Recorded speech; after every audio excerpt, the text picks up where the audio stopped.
But I do like how quick and easy this is. It just kind of pops on and you're done.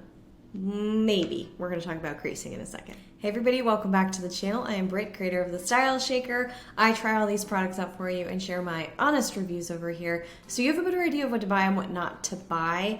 Keyword honest, no one's paying me to say the following. I purchased this honest, how many times can I say honest in the opener? I purchased this Honest Cream Concealer, so you are always gonna get my honest review over here. That is my promise to you. If you like these kinds of reviews and you wanna keep seeing more of them, don't forget to take 2 seconds, hit that like button. It's a small thing on your end and it really has a huge impact over here, so thank you for that. I'm gonna walk you through 5 things that I think are gonna help you make a decision on whether or not to buy this or potentially another liquid concealer. As I tend to do, I compare the newer concealers in the bunch to current favorites. One of those favorites is the Iris and Romeo concealer, which recently made its way to the Britt's Picks list out of the thousands of products that I've tried. Those are my current top 20. We're kicking it off with this $24.99 concealer. I have this in shade Cream, by the way. But the first thing that I want to talk about, ingredients.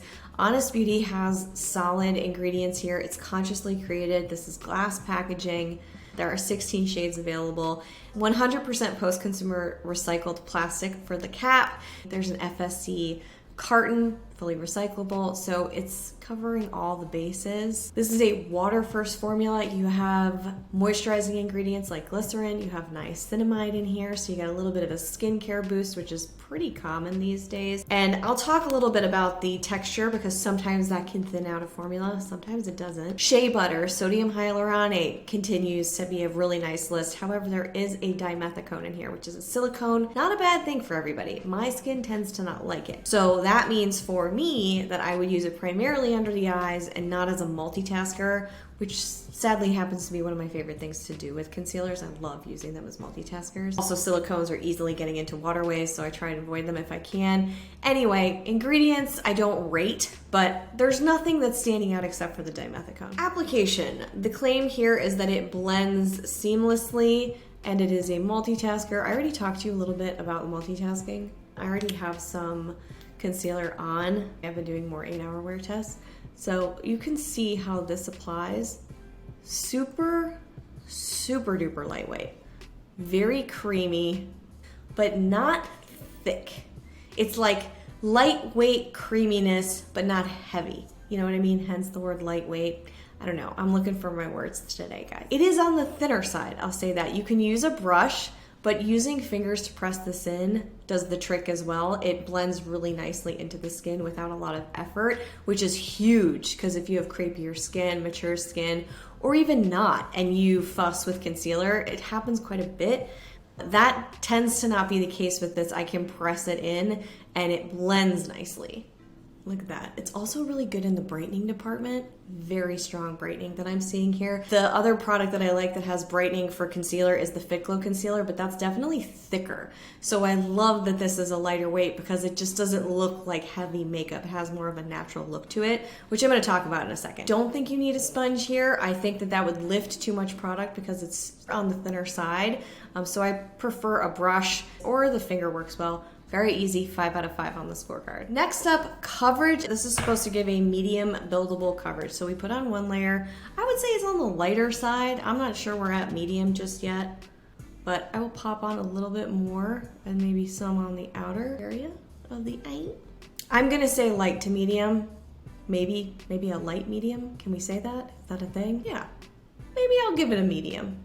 Maybe I'll give it a minute. Look at that. Nice brightening. Really, really nice brightening. I just really want to reiterate that I do have something on underneath, so you're going to get a clean face demo. Having something underneath the skin already, like that's been set or been worn all day, like that is a key part of this because it has something to hold on to. Otherwise, I would say that this is going to give a little bit of a sheen under eye because it's that kind of a formula. And I want to mention that because some people are going to like that. Some people are not going to like that. If you have oilier skin, you might not like that as much. It might be an issue and you're going to have to set. But I do like how quick and easy this is. It just kind of pops on and you're done. Maybe. We're going to talk about creasing in a second. Medium coverage, I guess I'll give it that. I'm gonna give it that. What do you guys think? Do you think it's a medium coverage? I don't know. For the brightening, I'm gonna give it a 4 out of 5 on coverage because I think it does an excellent job there. Creasing and finish. This creased on me. Here's the thing. Iris and Romeo, really good. One of the best I've seen when it comes to creasing. So I'm comparing it to that. It's a very high bar. Is this heavily creasing? No, but it's the thin creasing that gets into the fine lines.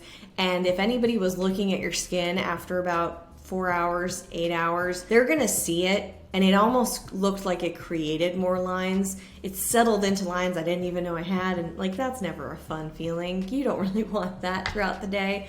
So what I do is set it, which seems to keep most of the creasing at bay. I just use one of these little powder puffs that I adore, and then you just kind of press it in. I also really prefer to do this because, as I mentioned earlier, you get a little bit of a sheen under the eye, which to me can make things look tired, or just kind of washed out or ruddy, or just, I don't know, it doesn't look fresh to me throughout the day. So I prefer to set this regardless of whether it was creasing or not. I just like something to look a little bit more diffused, because this gave a little bit too much sheen. Does that make sense? Finish on the face, however, when I brought it down the cheek or whatever, I needed to cover up some spots. It did a great job. Unfortunately, wherever I put it, I didn't need as much. I didn't need to set that as much, but wherever I would put that, breakout. Skin just doesn't like it. On the face. Under the eye, we're good. We just need to set. 3 out of 5 there. Wasn't the worst creasing I've ever seen, truly, but it needed some help. And then finally, the wear test. It was kind of an interesting wear test. I'm comparing it against a very solid player in the space, which is more expensive for sure. But if you want to spend the money, then you want to get your money's worth, right? So anyway, check out the demo of these two. I have a quick video I can show you, and then you're also going to see a wear test there. Here we go. We're going to compare the Iris and Romeo to the Honest Beauty concealer. So we're going to shake both of these up. We're going to do a side-by-side test because I feel like that's really how I know which one is going to be a favorite for me. So we will start with the Honest Beauty. You really don't need a lot. A lot of people use brushes. I actually really like using my finger with this one. Let's build. See how brightening that is? Oh my god. So we're gonna check the wear test. That's what this is all about. We'll come back later and see how they perform. But bonus round, you also get to see application. And then we're gonna use the Iris and Romeo. Definitely a little bit thicker, stronger opacity. I would normally use a brush for this, but I wanna do apples to apples, so I'm just gonna use my fingers. Look at that. It is stronger coverage. It's more opaque on the skin. It's more like a veil of coverage. This is the Honest, is a little bit more wet. As you can see, it's already starting to crease on me. More natural looking, a little bit more glow to it. I'm going to set both of these with the same powder in the same way. See how it does? We'll check back in about 8 hours. It would help to have some natural light as well, just so you can get a sense of things. So here are the concealers. Honest Beauty, Iris and Romeo. I know they look very similar, but they're actually really not.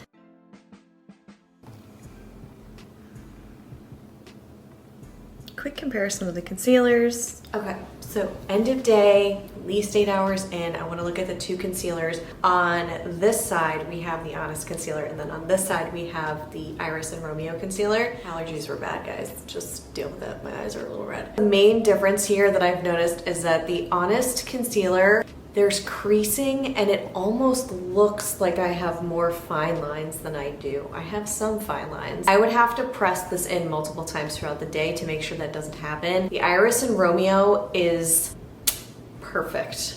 I can barely see a crease going on here. So the wear test on this is a little bit better. In terms of coverage and maintaining the brightening, they're pretty close. They're pretty close. Iris and Romeo started out stronger. Honest Flex Concealer, I think, did a really good job. I just think that it doesn't have that veil that it can give you, like the fuller coverage. So you might not really want that. That is the end of day wear test for both of these.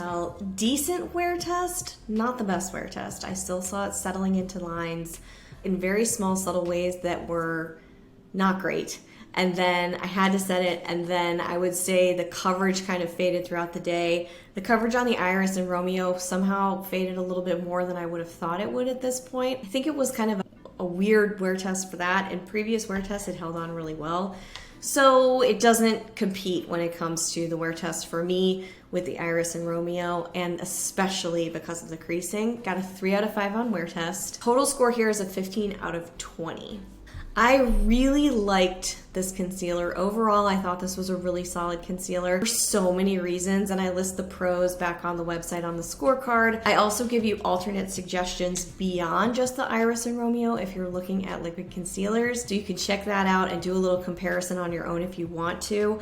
But I feel like if you're looking for something really natural and brightening without feeling heavy, this could be a great summer. I know we're kind of coming out of it in the States, but it could be a nice lightweight option for summer. Somebody who has drier skin might really love it. And if you love a multitasker, I think this could be great if you're cool with silicones. But that's just what I think. Have you tried it? It's been around for a while. I'm just now getting into it. So if you've tried this and this is your favorite, let us know. If you've tried it and you're like, this didn't work for me, let us know.